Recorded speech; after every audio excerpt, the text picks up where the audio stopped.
Small warning, this is gonna be a bit long-winded. If you just want to hear the point about anime, you can skip ahead.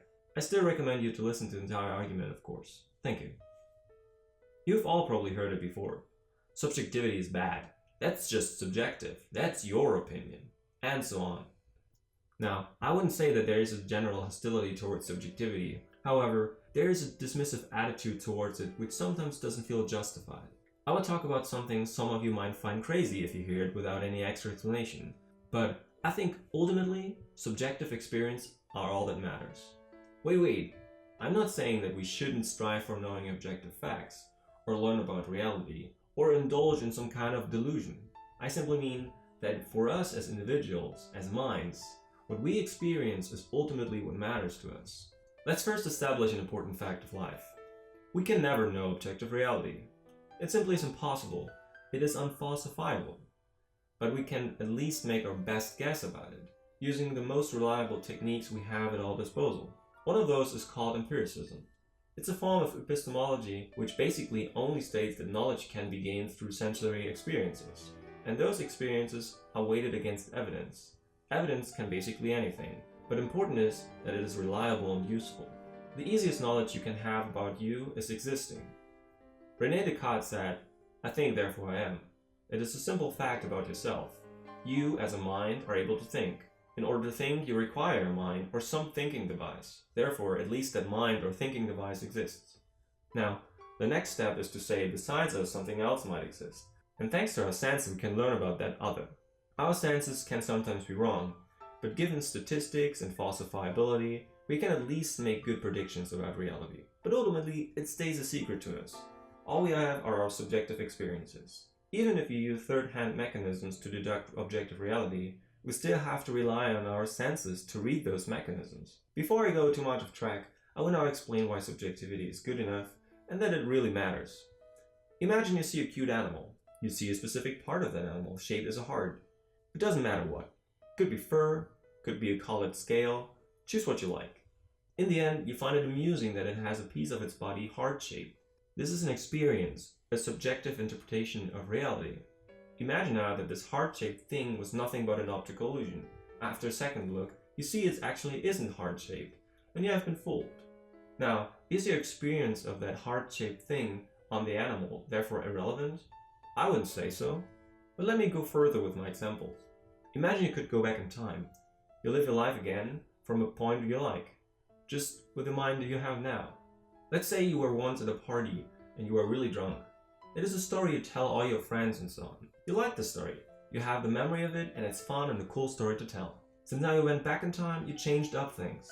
Because of this, you never go to that party. You never were drunk on it and you never had the experience you had in life before. Does this now mean you never had been to the party and experienced what you remember? Of course not. It's just as real to you as it was before. The only thing that changed is now you only have that experience, that memory.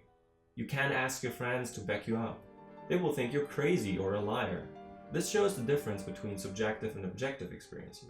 Your subjective experience are what you experience, but ultimately esoteric in nature. What is objective is what others can experience as well, and reliably so. Some things are more reliable than others, and because of that, it's easy to believe in one thing more than the other. I have another example to why subjectivity matters, a personal one. A couple of years ago, I was traveling through the city I live in, and I listened to music. I was in a subway at the time and intoxicated by a harmless drug. The music I listened to felt more intense than usual, and there was a specific part in the song that I listened to that blew me away. After the song ended, I spotted a friend in the subway. I went to him and talked a bit. I also told him about the amazing song I was listening to, in great detail. Now, the next day I listened to the song again because I was so impressed by it. But I couldn't find the part which blew me away. It wasn't there. It never was there. The song had no such part. I had an auditorial hallucination. I imagined something that wasn't there. Yet still I remember it. I can clearly picture it in my mind. It was there and it was amazing. It was a beautiful experience that impressed me. Now, does it matter if the song actually has this part or not? Only if you want to share your experience. But it doesn't mean that your experience is invalid. 50% of what we experience is simply interpretation of our brains, subjective, non-conveyable. But it doesn't mean that we should throw away 50% of our experience just because they are ours alone. Again, I'm not saying that these experiences tell us anything about reality. Obviously, the song had no such part in it, and it will never have unless someone records it again with it in mind. But my memory of it is still important to me, still gave me an experience worth having. Just as the hypothetical party I never had been if I would go back in time still lingers in my memory. So, what does it all have to do with anime? Well, lot. Many people dismiss personal enjoyment as a valid form of explaining why someone liked an anime. Some say it's subjective and doesn't matter. It just doesn't matter in an objective sense. I'll give you an example again. Guilty Crown is an anime I enjoyed watching. I simply had no choice but to enjoy it while I was watching it back in 2012. Now there are a lot of people who love it and hate it, and I think the people who hate it have all the good arguments on their side. But it doesn't change the fact that I subjectively experienced the anime in a way that it helped me enjoy it. It's just not a good argument I could bring up in defense for the anime, because it's subjective. But subjectivity matters. At least it should to you. You can always go back and revise your opinion on something.